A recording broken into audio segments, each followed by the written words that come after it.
At the same time, I was about to go to Suzanne, but then I felt a rumbling in my stomach. Let's just say I no longer had a reason to scold Suzanne. The sheriff saw this and muttered, "Mayor Mommy will be pleased." He then grabbed Suzanne and me by the hand and led us to a tube. In the tube was a changing station that changed us. I'm not going to tell you the rest because it's personal. After we got changed and put on some clean diapers, the sheriff asked, "Are you two ready to behave, or do you need another time out? I hope you're not naughty, perhaps needing a spanking." Suzanne and I did not answer him. We just shook our heads no. "I'm going to show you where you'll be staying in Pamperville. It's going to be your home now," he said. It was the most complex thing ever because he took our clothes after the change. All I had on was a giant blue diaper with clouds, and Suzanne had a pink one with ducks and only a bra. No pants or shirt for either of us. The sheriff commanded, "Let's get a move on it now," in a patronizing voice. Before we knew it, we were walking once again after the sheriff.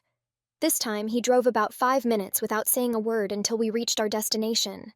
We pulled up to a house that looked like a giant playhouse, like the type you see with Playmobil and stuff as a kid. But this was different. It was like a Playmobil house, but you could actually live in it. I would say it was the size of our apartment. The sheriff instructed us to get out. We walked up to the house, and the sheriff handed us the keys and opened the door. "Home sweet home," he said sarcastically as we walked in. Then the sheriff looked at us and continued, "I'm going to keep in touch, okay? Do you understand?" Then he finally left. We were far away from our motel room with all our stuff, just standing in this giant, weird house. We looked around the house for a bit. In the living room, everything was soft with 2 beanbag chairs instead of a couch. Then we went to the kitchen. There was no stove, no microwave, nothing like that. Just a table and a little chute where I believe the food came from. There was also the changing room, which had an automatic device that would change us if we unfortunately had to use these awful diapers. So there we were, me and Suzanne, standing there with nothing but diapers in a town we didn't know. We had to make a plan to get out. Surely our families would look for us or the college would notice we hadn't arrived yet. So we were just going to have to be patient. Then I heard an alarm ring. A light went on in the house saying, "Bedtime, bedtime." A new room opened up with 2 mats on the floor, just like in the blue timeout room but even bigger, and the pillows were built into the mats, kind of like a sleeping bag attached to the floor. Suzanne and I had no idea what to do, so we went and slept on the mats for the night. We didn't even speak to each other. We had no idea what was going on. I said, "Let's just do it. Let's just comply for now. We don't want the sheriff to come back. We need to just get out." Then Suzanne and I were about to go to bed when we noticed 2 giant footy pajamas on hangers on the wall of the room, one blue and one pink. We didn't know what else to do, so I put on the blue one and Suzanne put on the pink one. Finally, after we put on the one-piece suits, we went to bed, fearful of what would happen if we didn't. We slept fine. I had never slept so well in my whole life. For some reason, I was sleeping fine. What were they putting in the air? The next morning, I heard a bell ringing and I could hear the mayor's voice over a loudspeaker. "Time for breakfast, little ones. Please go to the eating room to eat." That must be the kitchen, the room with the little chute where the food came out. Suzanne and I, for some reason, didn't even hesitate. We did exactly as we were told. I think we didn't even have control over our own bodies. We went to the room and there were 2 bowls of oatmeal. We ate the oatmeal. Then the voice instructed, "Good, you finished up your breakfast. Now it's time to play."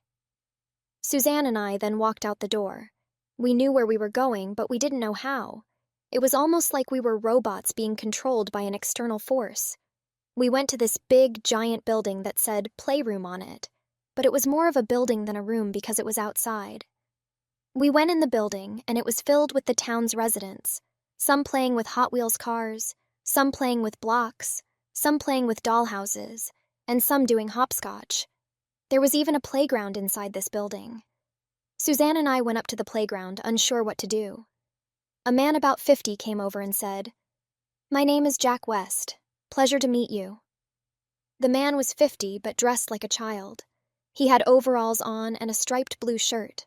The overalls only went up to his knees and you could see the rest of his legs. He was barefoot. He said, "Me and the missus, our car broke down sometime in the 80s, and we've been living here ever since. Was this my fate? Was I going to be trapped in this town forever? Then I asked him, not thinking, "You don't want to leave? You don't want to go back to your regular life?" The man got a frightened, terrified look on his face, and then started acting like a child, screaming, "Don't say that again! Don't say that again!" Suzanne and I didn't know what to do. We went to the swing set inside the building, which was the most bizarre thing we had ever seen. We sat on the swing set, not even saying anything, unsure what to do. Finally, I told Suzanne, "We gotta get out of here. Let's just make a run for it. We'll just get out of town as fast as we can. We don't need to get the car. We'll eventually meet somebody in civilization. That's our only chance." So we did as I suggested. We got up and ran as fast as we could. Thank you for tuning in to this edition of Mommy Sarah's Story Time. If you enjoyed the stories, please support the channel by liking and subscribing.